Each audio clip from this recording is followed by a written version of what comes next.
Happy Lord's Day, everyone! Welcome to our online worship celebration. Sa araw pong ito, patuloy nating papurihan at takilain ang pangalan ng ating Diyos na buhay.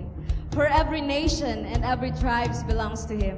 Tayo po'y magpuri sa ating Diyos.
Tayo po'y magpatuloy sa pag-awit ng pagsamba sa ating Diyos.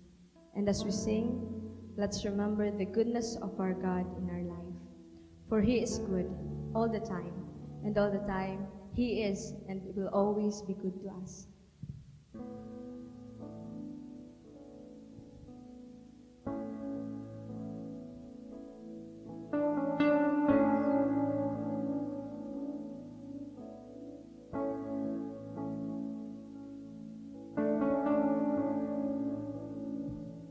I love you, Lord,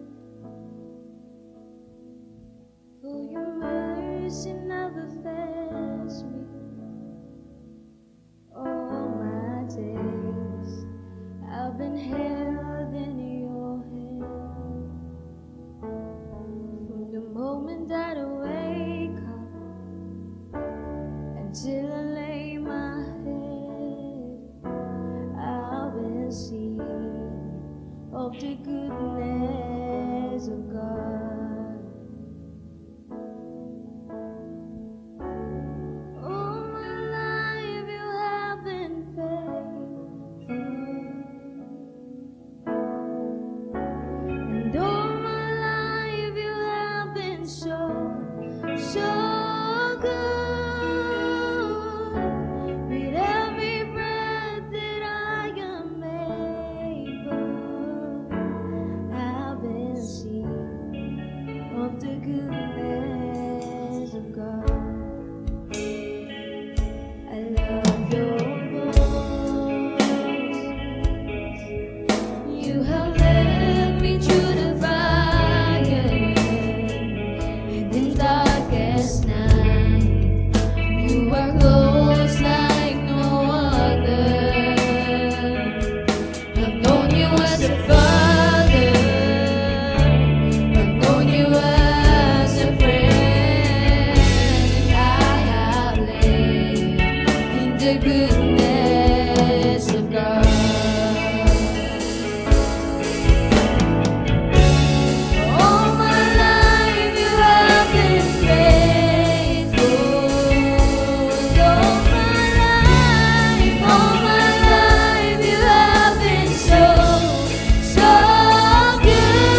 of the goodness of God.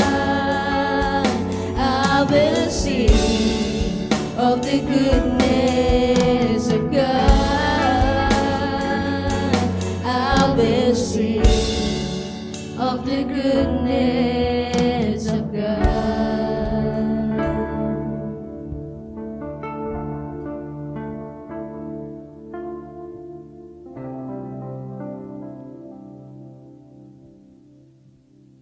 Dumako naman po tayo sa ating communion.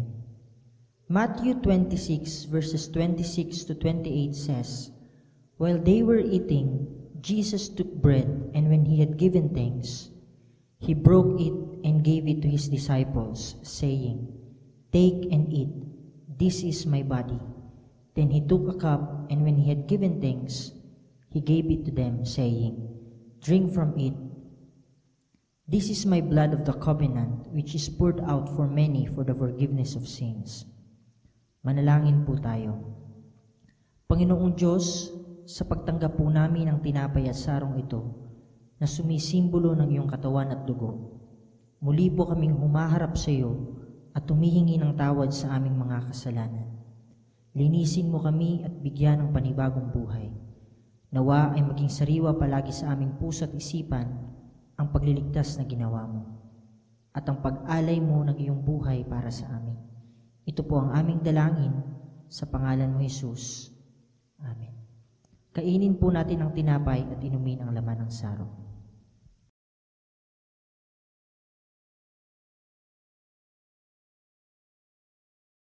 Dumako naman po tayo sa ating pagbibigay. Malachi 3:10 says, "Bring the whole tithe into the storehouse, that there may be food in my house. Test me in this, says the Lord Almighty, and see if I will not throw open the floodgates of heaven and pour out so much blessing that there will not be room enough to store it." Giving is a test of faith. Ang pagbibigay ay nagpapakita ng ating pananalig at pagtitiwala sa Diyos sa pamamagitan ng ating mga pananalapi. If you don't bring your tithe to God, it simply means that you don't trust Him. Sabi pa po sa talatang aking nabanggit, the Lord said, "Test me in this, and see if I will not throw open the floodgates of heaven and pour out so much blessing that there will not be room enough to store it." God is testing you right now. Kaya mga kapatid, let's pass the test. Bring back your tithe to God and allow Him to bless you tremendously. Ipakita mo ang iyong pagtitiwala sa Diyos sa pamamagitan ng iyong pagbibigay. Magbigay po tayo. Maaari niyo pong ipadala ang inyong tithes and offerings sa mga account numbers na makikita ninyo sa inyong mga screen. God bless.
Happy Lord's Day po sa ating lahat. Pagpalain po tayo ng ating Panginoon sa ating pagsasama-sama. Welcome po sa ating online worship celebration at sa ating on-site worship celebration. I would like to share a very important topic today, getting ready for the next level of increase.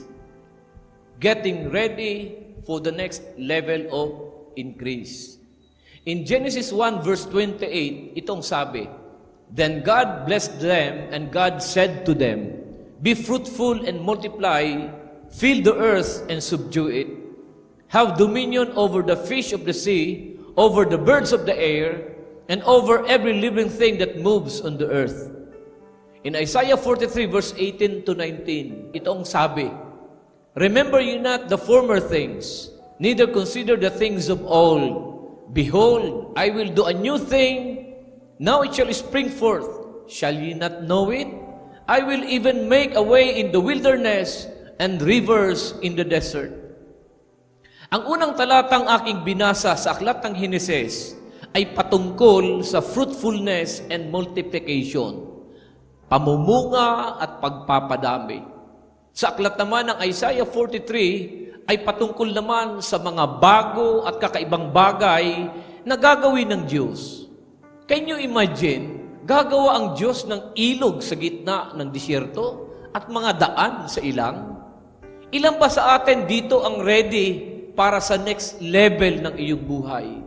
Handa ka na bang umabante? Handa ka bang umangat sa iyong buhay at kabuhayan? Siguraduhin mong handa ka sa next level. Kung ngayon pa lang, na ganyan pa lang estado ng buhay mo, ay hindi ka na nagiging tapat sa Diyos. Hindi ka nagiging consistent sa iyong church life, hindi ka nagiging consistent at tapat sa iyong pag-iikapot, pagbibigay, paano ba padadamihin at papaangatin ng Panginoong Diyos ang ating buhay? Baka lalo kang mawalan ng oras at panahon dahil sa kabisihan mo. Ngayon pa lang maging tapat ka na sa ating Panginoong Diyos. Maglaan ng panahon sa pagsamba, sa paghahatog, sa paglilingkod. How can we move to our next level of increase and fruitfulness? It is God's desire for us to be fruitful and to multiply. Nais ng Panginoong Diyos na tayo ay mamunga at dumami. Na ang buhay natin ay pasulong, paangat, paabante. Kaya dapat nating maranasan na umakyat sa panibagong level. Na nais ng Diyos na ating marating sa patuloy nating pagsunod sa Kanya. Mamumunga tayo ng sagana. Gusto ng Panginoong Diyos na tayo ay namumunga at umaabante ang buhay. God wants to increase you from where you are right now. You might be at a certain level of fruitfulness right now, but God wants to increase it. God wants to increase that. Pag-angat, pagdagdag, pamumunga, pagdami, pagsagana ang nais ng Diyos na ating maranasan. In 3 John verse 2, Beloved, I pray that in all respects you may prosper and be in good health, just as your soul prospers. Sabi sa Tagalog, mahal kong kaibigan, idinadalangin kong ikaw sana'y nasa mabuting kalagayan at malusog ang katawan, tulad ng iyong buhay espiritual. Mapapansin natin, kapatid, ang biblikal na pagsagana at pamumunga, laging nauuna ang maayos na buhay espiritual. Bago mag-manifest sa malusog na pangangatawan at masaganang kabuhayan.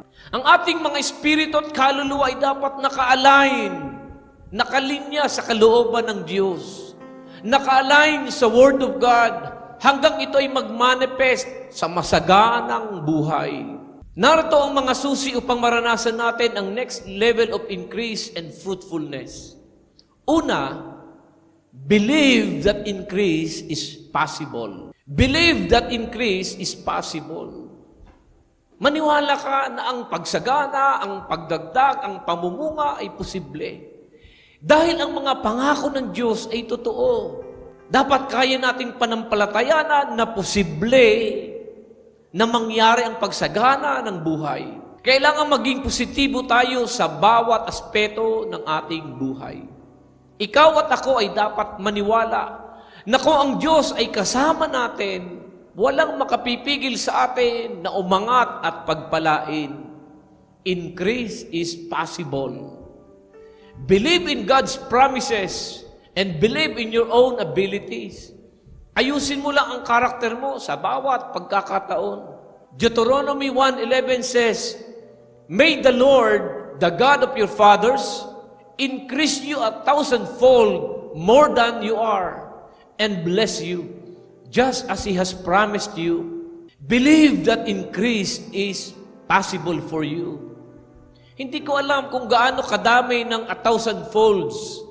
Pero itong sinabi ng Word of God, na pagpalain tayo na makasanlibong tupi. Hindi lang mag-increase ka ng 1 beses, 2 beses, 3, 4, 5, 6, 7, kundi makasanlibong ulit pa nito. Paulit-ulit na increase ang mararanasan mo. Maniwala ka, increase is possible. Ang pag-angat, ang pagsagana, posible, kapatid. Pangalawa, visualize what your life could be. Visualize what your life could be. Dapat may nakikita kang gagawin ng Diyos sa'yo. Dapat na-visualize mo yung future mo. Ano ba yung nakikita mo na mangyayari sa future mo? What is your dream of the future? What do you see sa future mo, kapatid? You must have a dream. If you have no vision of what tomorrow looks like, you will have nothing to move toward. You must have a vision of what your tomorrow should look like. Dapat may nakikita ka, na-visualize mo yung mangyayari sa future mo. Sa Biblia, madaming Bible character ang may karanasan ng pagpapakita ng halimbawa, ng paglalagay ng Diyos sa puso nila ng vision, ng pangitain kung anong mangyayari sa kanila, sa hinaharap. Wala pa pero nakita na nila. Hindi pa nangyayari pero na-visualize na nila. Si Joseph, tinatawag na Joseph the Dreamer, nakita na niya sa panaginip na siya ay magiging dakilang tao, maimpluwensyang tao, na pati sambahayan niya mismo ay yuyuko sa kanya. At lahat ng nakita niya ay nagkatotoo. Nangako ang Diyos kay Abraham na siya ay magiging ama ng maraming bansa. Bago pa man siya magkaroon ng anak, ipinakita ng Diyos sa kanya ang maraming bituin sa langit at mga buhangin sa dalampasigan na magiging kasindami ng kanyang lahi. God planted a dream into Moses to deliver the children of Israel out of bondage. Bagamat napakadami niyang mga pagkakamali, ngunit nagpatuloy si Moises sapagkat nakita niya na gagamitin siya ng Diyos bilang deliverer ng bayang Israel. What does your future look like? Ano bang nakikita mo sa future mo, kapatid? Ano nakikita mo sa hinaharap mo? Isang magaling na abogado, isang mayamang negosyante, isang mahusay na guro, isang asensadong doktor, isang pamilyang angat sa buhay, isang pamilyang may magandang bahay at kabuhayan, may sasakyan. Ano pang nakikita mo sa future mo? You have to visualize it. Can you see it? Visualize what your life could be and go after it. In Proverbs 29 verse 18, it says, where there is no vision, the people perish. But he that keeps God's law, happy is he. Pangatlo ay ganito, kapatid. Write the vision and make it plain. Write the vision and make it plain. Kung ano yung nakikita mo, kung anong na-visualize mo, isulat mo, i-record mo, i-drawing mo, i-document mo, kapatid. See it, clarify it, and share it with others who encourage you and build you up. Write down your dreams. What does it look like? Anong nakikita mo sa sarili mo bilang lingkod ng Panginoon? Isang lingkod na walang bisyo, isang pamilyang committed sa Diyos. Nakikita mo ba ang sarili mo na tapat ka kay Lord? Faithful tither, faithful worshiper, disipulong sumusunod, nagpapasakop, nagpapahubog, disipulong pinagpapalat, ginagabayan ng Diyos. At nakikita mo bang sarili mo na ang pamilya mo ay naglilingkod all out kay God?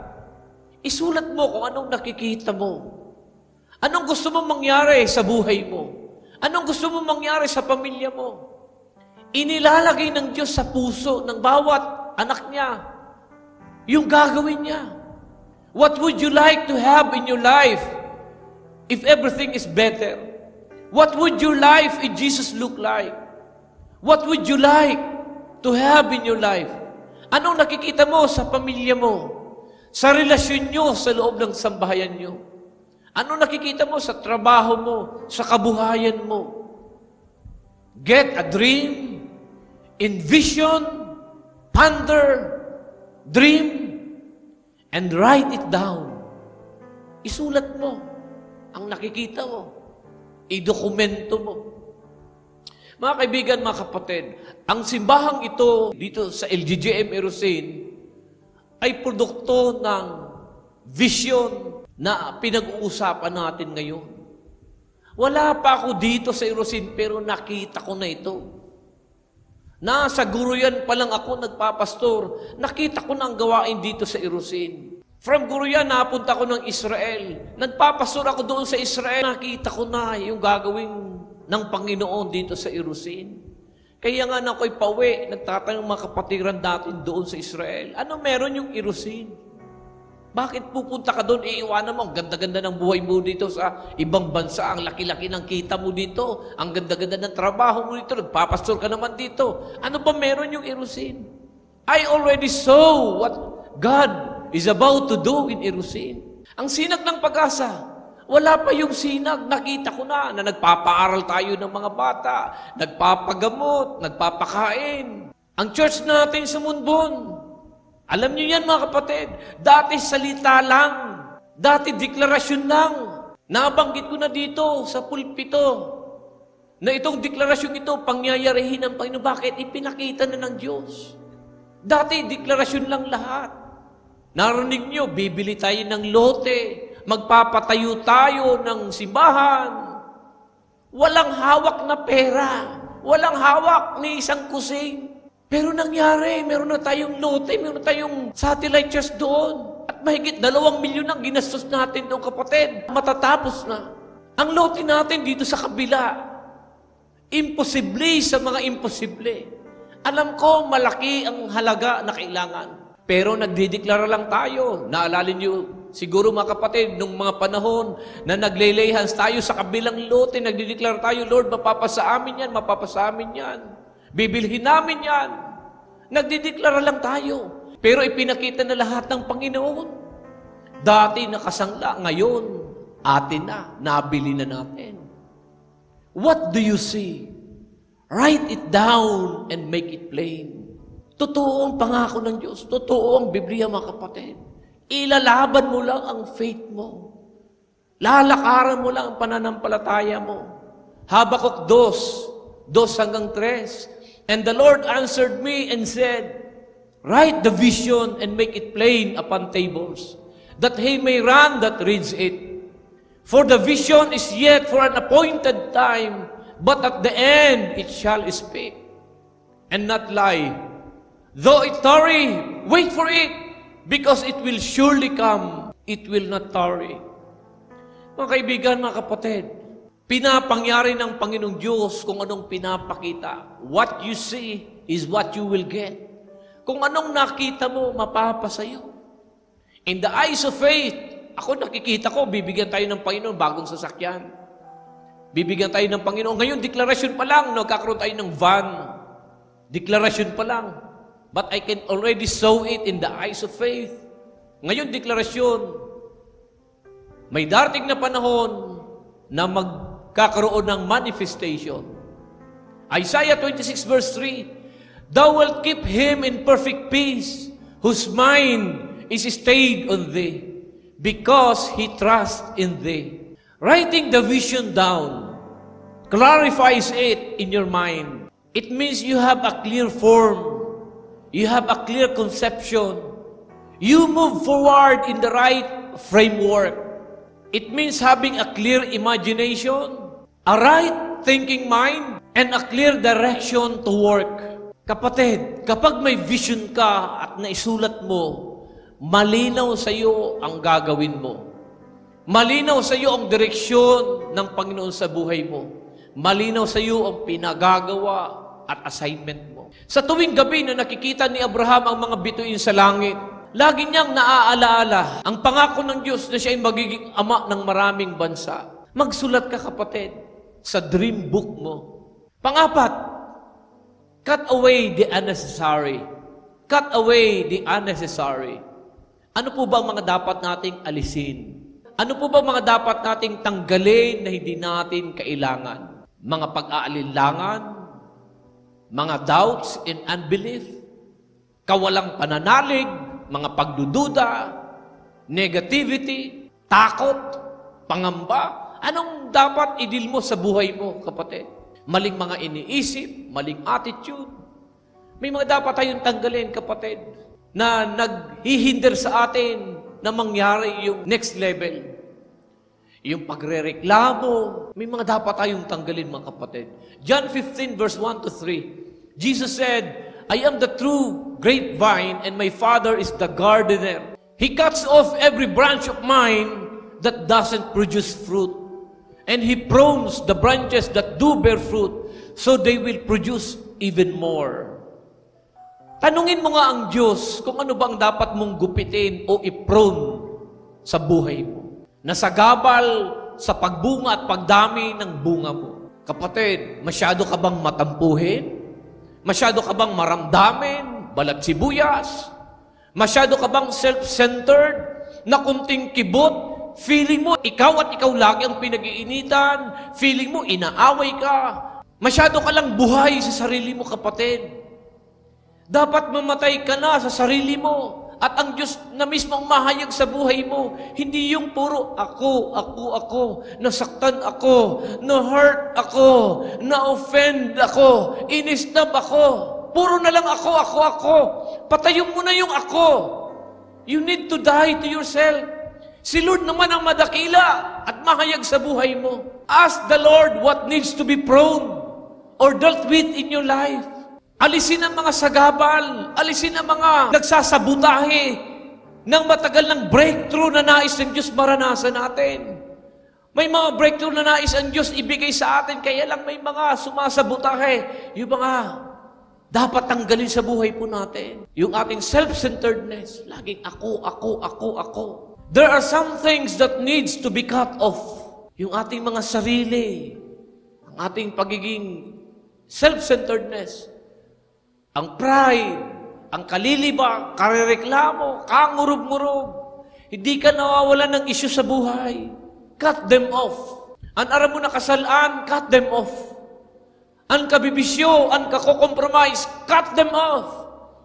Cut off the things that need to be cut off. Cut off all the sin issues in your life.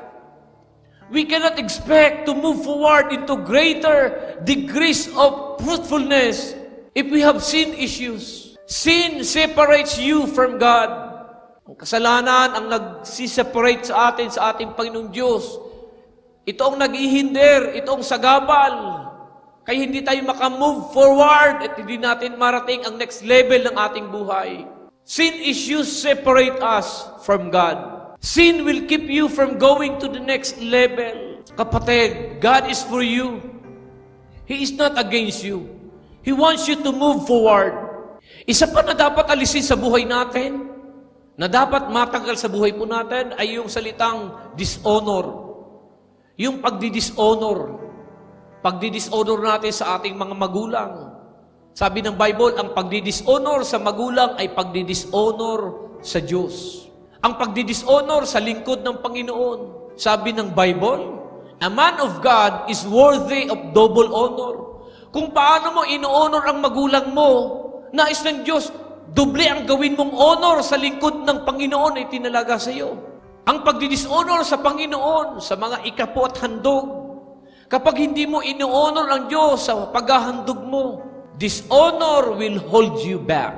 If you dishonor the man of God, if you dishonor your parents, if you dishonor God, it will hold you back. If you think and speak evil against your spiritual authority, behind their back, when you keep complaining, lagi kang negative sa leader mo, binabad-mouth mo ang leader mo, at ang lagi mong nakikita yung diferensya ng leader mo, your increase and blessing shall be held back. Dishonor to God, dishonor to your parents, and to the service of God will hold you back.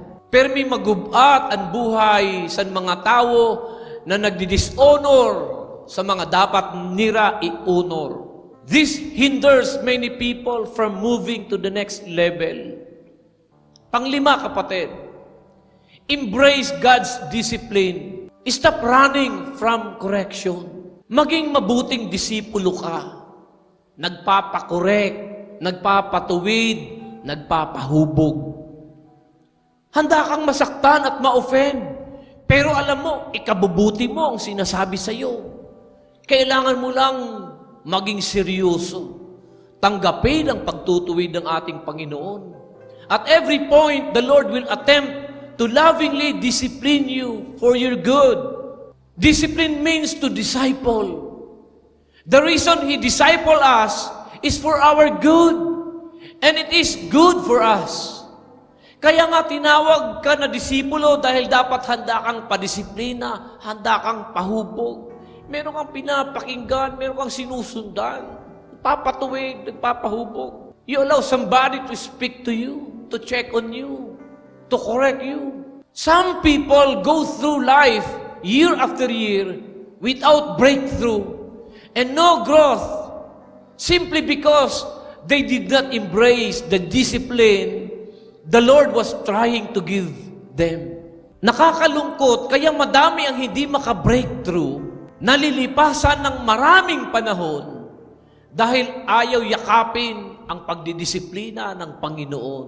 As long as your heart is hard, He will make you suffer. Hanggat matigas ang puso mo, hindi ka tatantanan ng Panginoong Diyos. Hanggang tuluyan itong lumambot. Many Christians have such low emotional intelligence. Their feelings get hurt and they refuse to change. Mababa yung emotional intelligence. Mga kaibigan, mga kapatid, discipline is necessary for growth. Hindi ka lalago kung hindi ka pahuhubog sa Diyos. God wants us to grow in His character and in His nature. Sometimes He will even use your enemy to test you so He can promote you. He wants to prune off our immaturity. Embrace the discipline. When God is dealing with you, don't point your finger at what the others are doing. Huwag kang magturo sa iba kapag itinutuwid ka ng Panginoon.